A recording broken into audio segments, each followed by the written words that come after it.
Pemirsa, baru-baru ini Polresta Sidoarjo mengungkap adanya penyalahgunaan boraks untuk bahan makanan. Sebenarnya seperti apa kasus ini yang ada di Sidoarjo? Apakah dampaknya begitu luar biasa? Hal ini akan dibahas di Dialog Titik Tengah bersama saya, Fatma Ayu.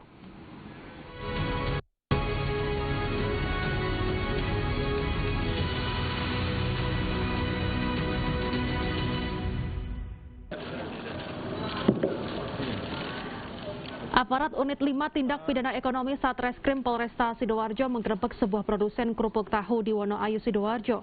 Kerupuk tahu hasil produksi pabrik ini ternyata diketahui menggunakan boraks. Saat menggerebek pabrik tersebut, polisi mendapati tumpukan kerupuk tahu cap gajah mengandung bahan kimia sejenis boraks sebanyak 3,9 ton. Selain itu ada barang bukti bahan kimia sejenis boraks sebesar atau seberat sekitar 1,4 ton. Polisi menyatakan kerupuk tahu berbahan boraks sangat berbahaya bagi kesehatan manusia dan apabila dikonsumsi jangka panjang bisa mengakibatkan kanker ataupun gangguan pada rongga tubuh lain. Polisi menambahkan pabrik kerupuk berboraks sudah beroperasi 6 tahun, di mana hasil produk kerupuk tersebut telah dipasarkan ke beberapa wilayah di Jawa Timur.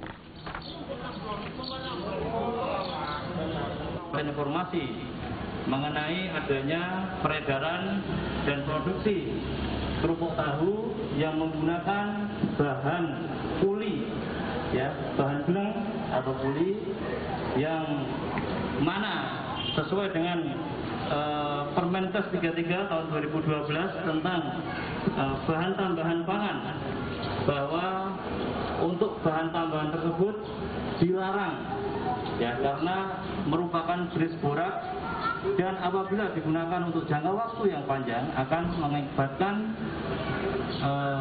kanker dan gangguan pada rongga tubuh yang lainnya. Pemirsa, Anda menyaksikan Dialog Titik Tengah, kali ini membahas terkait dengan bongkar pabrik kerupuk berboraks. Anda bisa bergabung bersama kami di 031-561-3369 dan sudah hadir di studio Metro TV Jawa Timur ada Kasat Reskrim Polresta Sidoarjo Kompol M. Wahyudin Latif. Selamat siang, Pak Wahyudin. Dan ada Kanit Ekonomi Satreskrim Polresta Sidoarjo, Ibtu Anjar Rahmat.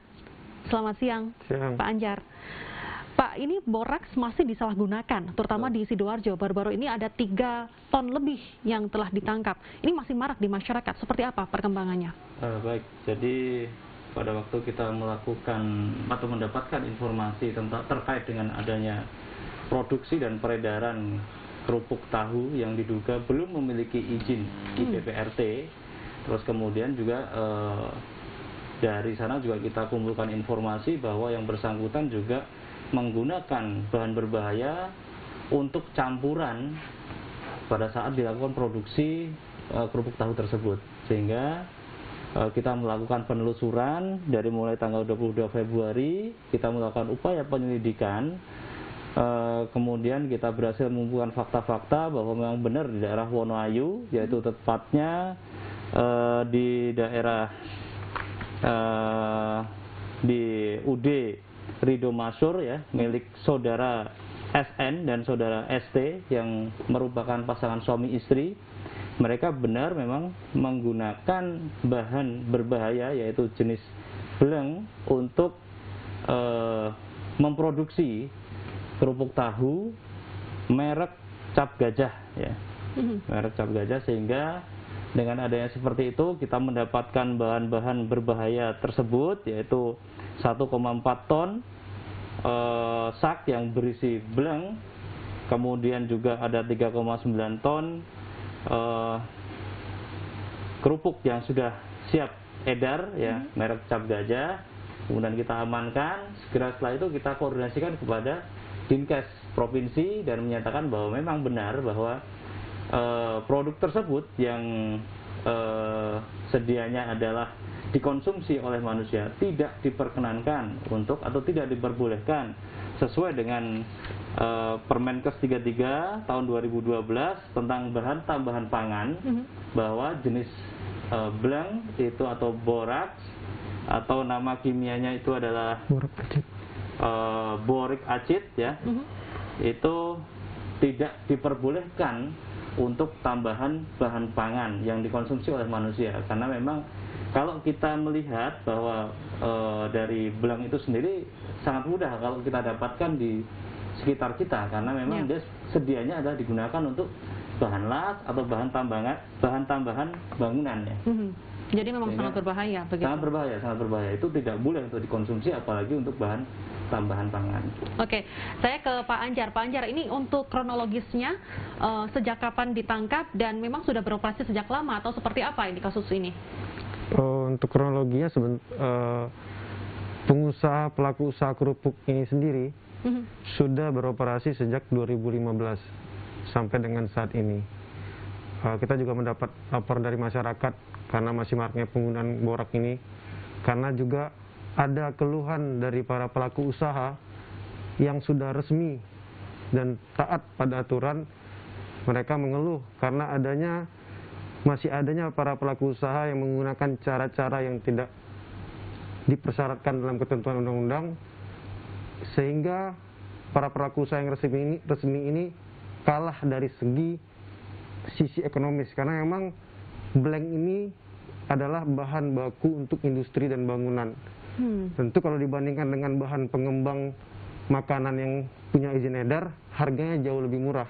Maka pelaku usaha yang resmi ini, mereka kalah saing dengan pelaku usaha yang nakal ini, oknum-oknum pelaku usaha yang nakal ini. Kita lakukan penindakan, ternyata modus dari si ST dan SN ini, dia memiliki 2 pabrik yang langsung ditanganinya sendiri, yang langsung dibawanya. Cuman modus kerja dia menggunakan blank ini, dia menyebar beberapa orang di berbagai tempat untuk menyuruh membuat kerupuk jenis tahu yang menggunakan blank. Ketika sudah diproduksi dan siap, baru nanti si para orang-orang yang disuruh ini menghubungi SN dan ST ini untuk kerupuknya diambil dan dibawa ke tempat pabrik kerupuk mereka yang tidak ada kegiatan usahanya dalam rangka produksi. Oke, jadi memang sudah lama beroperasi dan itu sudah profesional begitu untuk menggunakan boraks itu untuk diberikan kepada bahan makanan itu sendiri. Dan untuk perkembangannya ini memang apakah sudah baru 5 tahun ditangkap, pengawasannya seperti apa ini Pak? Baik, jadi ini adalah modus yang sangat kalau bisa dibilang ya dia memang memang punya mens rea atau niat untuk melakukan kejahatan ya, bahwa dari proses produksinya aja kita sudah sama-sama tadi dijelaskan oleh Kanit Ekonomi bahwa dia memproduksi itu bukan di pabriknya sendiri, tapi dia mensubkan kepada orang-orang di sekitarnya, bahkan agak jauh juga dari tempat tinggal mereka. Nah, setelah barang itu jadi, baru dikirim ke tempat usaha produksinya. Nah, setelah itulah untuk mengaburkan petugas bahwa kalau sudah berupa barang jadi, itu kan sudah tidak terlihat bagaimana proses produksinya, dan mereka juga seakan-akan melakukan produksi itu secara benar ya. Tapi pada waktu kita lihat, kita cek dari hulu ke hilir bahwa proses produksinya itu adalah dengan cara-cara yang tidak benar seperti itu ya, karena sedianya di sini barang-barang borak atau blank tadi itu ditaruh pada produksi yang bukan di tempatnya sendiri gitu. Nah, sehingga kita temukan itu di tempat-tempat yang di subproduksinya. Nah, itulah atas perintah siapa? Baru atas nama perintah dari SN dan ST tadi. Oke, subproduksi berarti ini tidak hanya kerupuk tahu saja atau masih ada produk-produk turunan lainnya yang menggunakan borak, terutama diproduksi di Sidoarjo. Nanti akan dibahas di segmen kedua. Pemirsa jangan kemana-mana, kami akan segera kembali usai jeda.